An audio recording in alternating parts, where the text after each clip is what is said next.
উত্তোলনের সময়সীমা শেষ মুহূর্তে প্রার্থী হিসেবে মনোনয়ন ফর্ম তুলছেন শিক্ষার্থীরা।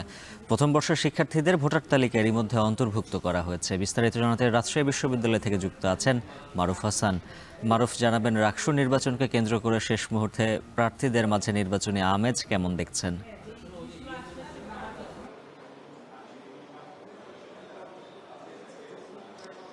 উজ্জ্বল, শিক্ষার্থীদের প্রাণের যে দাবি ছিল রাজশাহী বিশ্ববিদ্যালয় কেন্দ্রীয় ছাত্র সংসদ রাকসু নির্বাচন, সকল বাধা কাটিয়ে সেই রাকসুর নির্বাচন সামনে হয়তো হচ্ছে 25 সেপ্টেম্বর।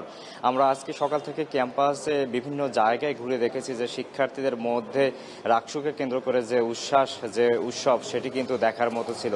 এখানে যারা শেষ মুহূর্তে প্রার্থী হিসেবে নিজেদের নাম লিখতে চাচ্ছেন তারাও কিন্তু প্রার্থিতার জন্য মনোনয়ন ফর্ম তোলার জন্য ভিড় করছেন। আমরা গতকাল দেখেছি যে রাজশাহী বিশ্ববিদ্যালয় কেন্দ্রীয় ছাত্র সংসদ রাকসুর প্রধান রিটার্নিং কর্মকর্তা এবং প্রধান নির্বাচন কমিশনার একটি সিদ্ধান্ত তারা নিয়েছেন। সেটি হচ্ছে এর আগে ছাত্র দলের নেতাকর্মীরা একটি দাবি জানিয়েছিলেন যাতে 2024-25 শিক্ষাবর্ষের শিক্ষার্থীদের এই ভোটার তালিকায় অন্তর্ভুক্ত করা হয়। তারই প্রেক্ষাপটে পরবর্তীতে তারা নির্বাচন কমিশন একটি মিটিংয়ে বসে সিদ্ধান্ত নেয় যে 2024-25 শিক্ষাবর্ষের শিক্ষার্থীরাও এই নির্বাচনে রাকসু নির্বাচনে অংশগ্রহণ করতে পারবে।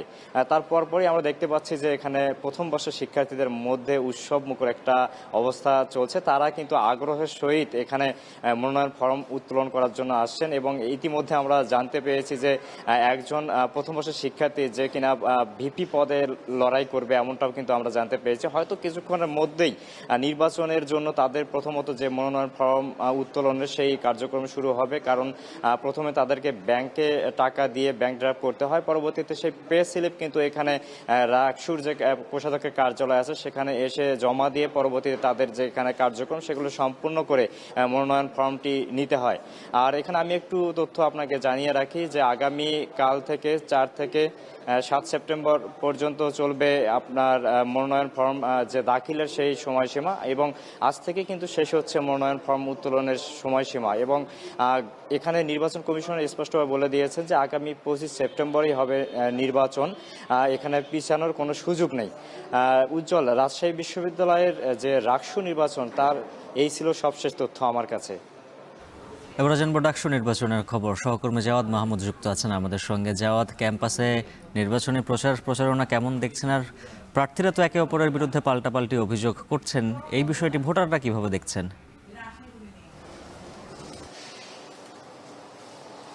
উজ্জ্বল, প্রচার প্রচারণা চলছে, কিন্তু তার মধ্যে কিন্তু সবচেয়ে বড় শঙ্কা ডাকসু নির্বাচন স্থগিত নিয়ে যে আজকে হাইকোর্টের পূর্ণাঙ্গ বেঞ্চের যে আপিল শুনানি আছে সেটি নিয়ে শিক্ষার্থীদের মধ্যে এক ধরনের উৎকণ্ঠা আছে।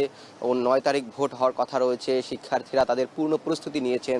শিক্ষার্থীরা নয়, যারা প্রার্থী রয়েছেন বা ভোটার রয়েছেন, আমি যাদেরকে বোঝাতে চেয়েছি, তারা কিন্তু তাদের এক ধরনের মানসিক প্রস্তুতি, এবং যারা প্রার্থী তারা তাদের সব ধরনের প্রস্তুতি কিন্তু ইতিমধ্যেই সম্পন্ন করেছেন। কিন্তু এর মধ্যে আমরা দেখেছি যে প্রথমে এই ডাকসু স্থগিত করা হয়েছিল, এরপর সেটি চেম্বার আদালত আবার সেই আদেশ স্থগিত করে, এরপর আবার এই যে আজকে যেহেতু পূর্ণাঙ্গ বেঞ্চের মাধ্যমে এটি একটি সমাধান হবে, সেটি নিয়ে শিক্ষার্থীদের মধ্যে উৎকণ্ঠা আছে। তারা বলছেন যে যেহেতু এই মুহূর্তে ডাকসু বন্ধ হয়ে যায় তাহলে ক্যাম্পাসে এক ধরনের অস্থিতিশীল পরিবেশ তৈরি হবে, এই অস্থিতিশীলতা শুধু ঢাকা বিশ্ববিদ্যালয়ে নয়, এটি বাংলাদেশের অন্যান্য পাবলিক বিশ্ববিদ্যালয়গুলো ছড়িয়ে পড়বে বা অন্যান্য শিক্ষা প্রতিষ্ঠানগুলোতে ছড়িয়ে পড়বে।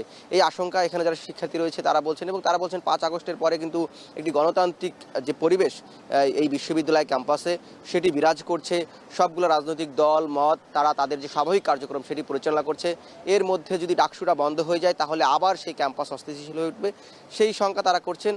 আরেকটি বিষয় আপনি যেটি জানতে চেয়েছেন যে প্রার্থীরা একে অপরের বিরুদ্ধে অভিযোগ করছে, বিশেষ করে সামাজিক পরিসরে সাইবার বুলিং নিয়ে, সেটি নিয়ে সাধারণ শিক্ষার্থীরা তাদের একটি সচেতন অংশ আমরা দেখেছি, তারা আসলে তারা নিজেরাই ফ্যাক্টস ফাইন্ডিং করছেন, যারাই অভিযোগ করছেন কিনা এক প্রার্থী আরেক প্রার্থীর বিরুদ্ধে অভিযোগ করলেও যারা সাধারণ শিক্ষার্থী রয়েছেন বা ভোটার রয়েছেন তারা নিজেরাই ফ্যাক্টস ফাইন্ডিং করেছেন, আসলে কাদের অভিযোগের সত্যতা কতটুকু সেটি নিয়ে তারা সিদ্ধান্ত নিয়েছেন বা নিচ্ছেন, এমনটাই বলছেন।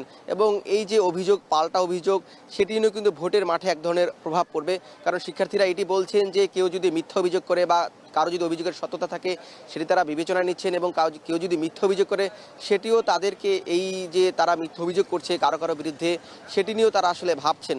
শিক্ষার্থীদের মধ্যে এই ধরনের প্রতিক্রিয়া আমরা লক্ষ্য করতে দেখছি। কিন্তু আজকে সবচেয়ে যে বিষয়টা আমরা লক্ষ্য করেছি, যে যেহেতু বেলা 11টার সময় এই শুনানিটি হওয়ার কথা রয়েছে, ডাকসুর যে ভাগ্য সেটি নির্ধারণ হবে, সেটি নিয়েই শিক্ষার্থীদের মধ্যে সবচেয়ে বড় শঙ্কার জায়গা এখন পর্যন্ত আমরা দেখতে পাচ্ছি।